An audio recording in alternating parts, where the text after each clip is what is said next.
Ngayon nga pala, ay, magpapakilala muna nga pala ako sa inyo. Ako nga pala is si Jeric Arbues.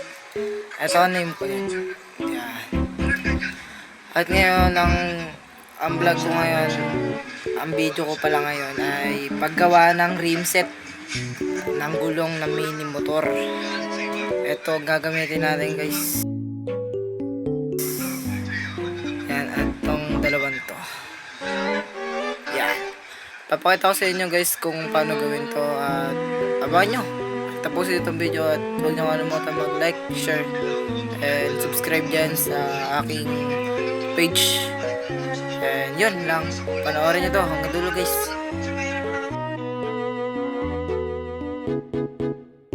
Yung nagawa. Yan. Kailangan din pala natin to at ito pa ito. Ito parang papanipisin nyo lang po yan. At kakabitin natin. Salpakin na natin dun. Let's go! Guys, ganito ba? Kailangan natin guys. Tsaka ito.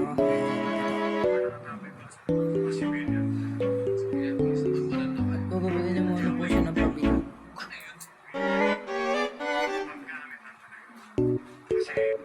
So guys, ito na ang aking ginupit. Maliit lang siya. Maliit lang. Pero kasi maliit lang siya guys. Para lang mamaga siya. Salpakin na natin. Let's go!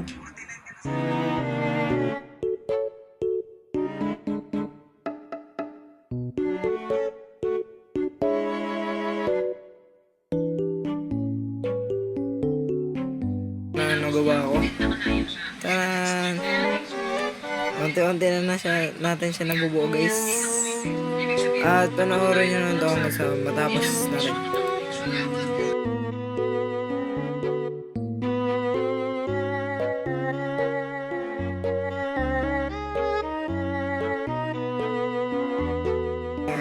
Malapit na siya guys. Mahirap siyang gawin. Nag-iingat ako.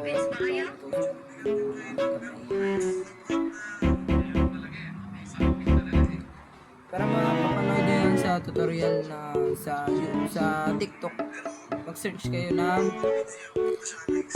paano magawa ng rim set na sa mini motor.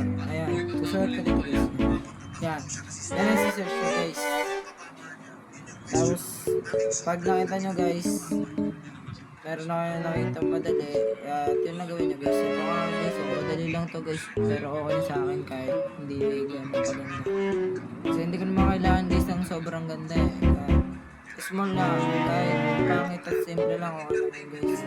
Basta meron tayong mapapalit na rim set. Dahil po kasi yung akin motor, stock lang po kasi yung rim set niya. Papakita ko po sa inyo. Ito guys yung motor ko.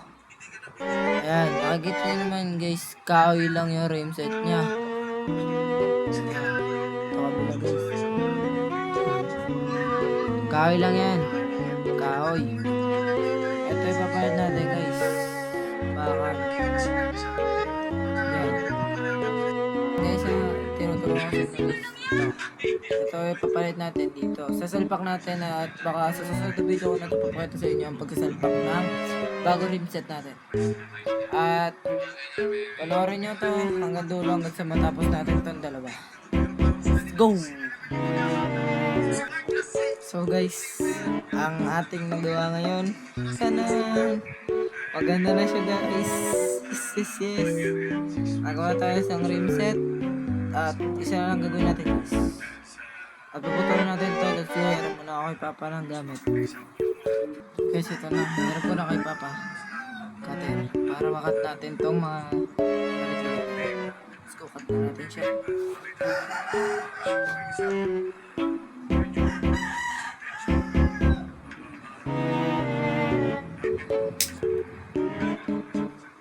Cut one.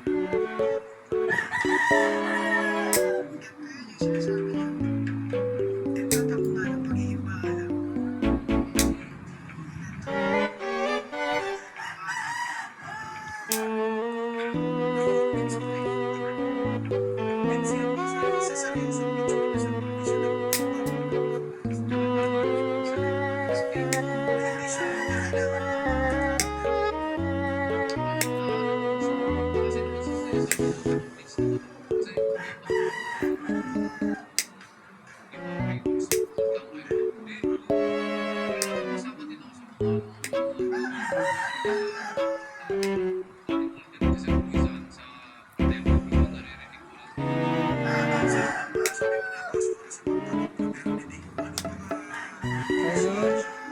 Ito na siya. Desirate yung ako kung maganda ba o hindi.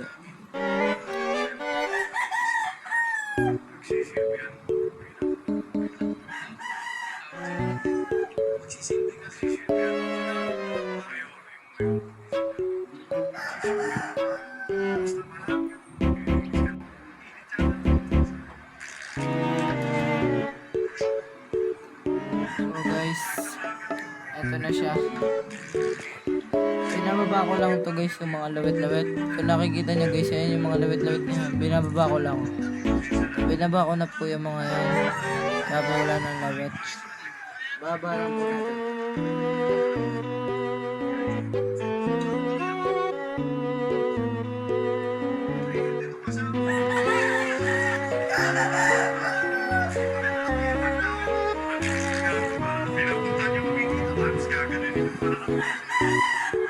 Guys, to rim set. Guys, kung gusto niyo makita yung nag-a-upload na yung motor na so yung pinakita ko kanina, ito yung video.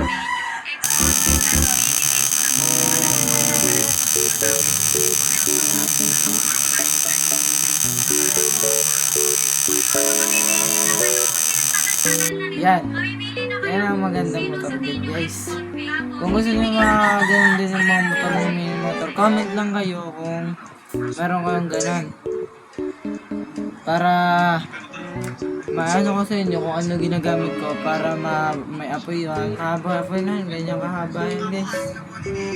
First time niya yun umandar ulit guys dahil ilang araw ko na po kasi hindi na-charge yung battery niya. Kaya po, nung nakaraang ko na charge, dun ko po siya pinaandar and first time under niya, ganyan ko po kahaba ang apoy. Kaya po siya pinapangas ko po ng ganito kaangas para po pumuli po. At ano rin po yan, pwede po isahin sa motor show. Kasi po hindi ko po muna isasali ang aking nalaga. At wala po akong pira. Kawawa naman ang bata. At abangan nyo to guys. Oh, last one na to guys. Ito na siya guys. Sinuksukan ko ng ganito guys yan, yung screw. Para hindi po siya humarang doon sa pinakabutas. Susuksukan natin ng stick. Para pag inano na siya, hindi siya matatakpan. Straight yan guys. Straight yan. Kaya lang magawa nito guys. At dito hanggang dito muna. Ay, eto. Pag nabuo na to guys, abangan nyo na guys. Pag nabuo na, papakita ko na sa inyo. Bye-bye muna guys, ito na Ferris wheel.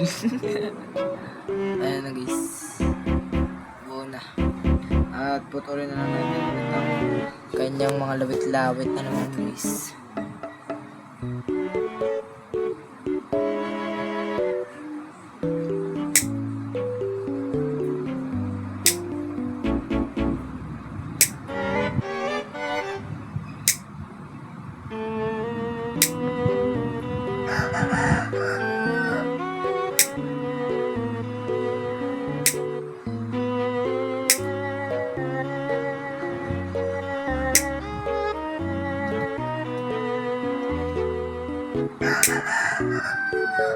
Tigas.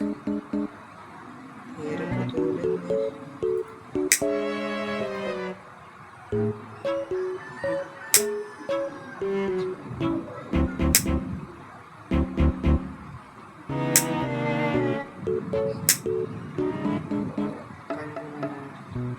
Ang ganda na guys.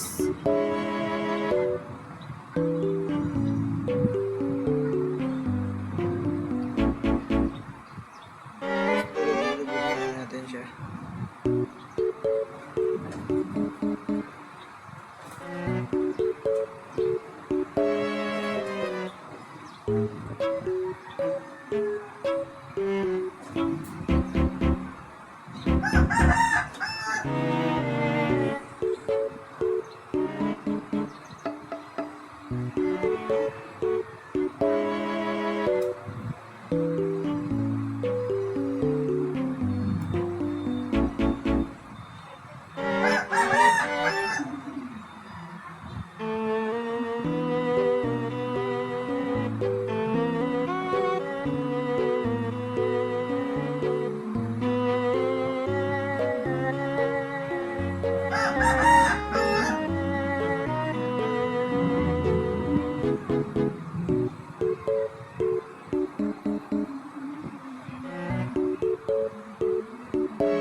Ito na siya guys. Ang ganda na ating rim set.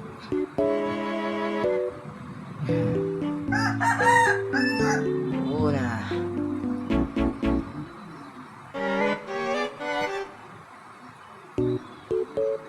Sakto na talaga siya guys. At papaguhin natin ito. Di na natin siya hugutan guys. Sasaktuin lang natin. At abangan nyo na to. Upload ko na to pagkatapos na itong isang to. Guys yan, nadali ako guys.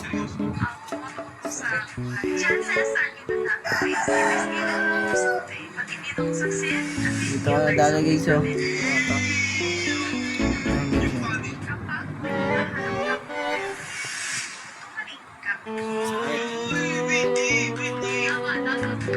So guys, ito na ang kanyang hindi pa yan tapos guys, kulang-kulang pa.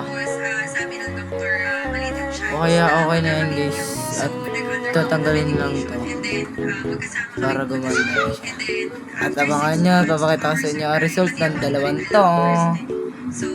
Ito na, ang rib set ko. Kaya naman, pagkatapos gawin, bigyan ng kaperasong montage. Emocional, mas não vou contar, sou bem envolvida na minha vida, oração e na fonte Cristo casa. Vida a dia não dá. Yun lang ngayong araw guys. And sa kinabukasan and tomorrow and yun. At kailan pa man, ikakabit na natin ang bago natin rim set. At hanggang sa muli, paalam, God bless sa inyo mga boss.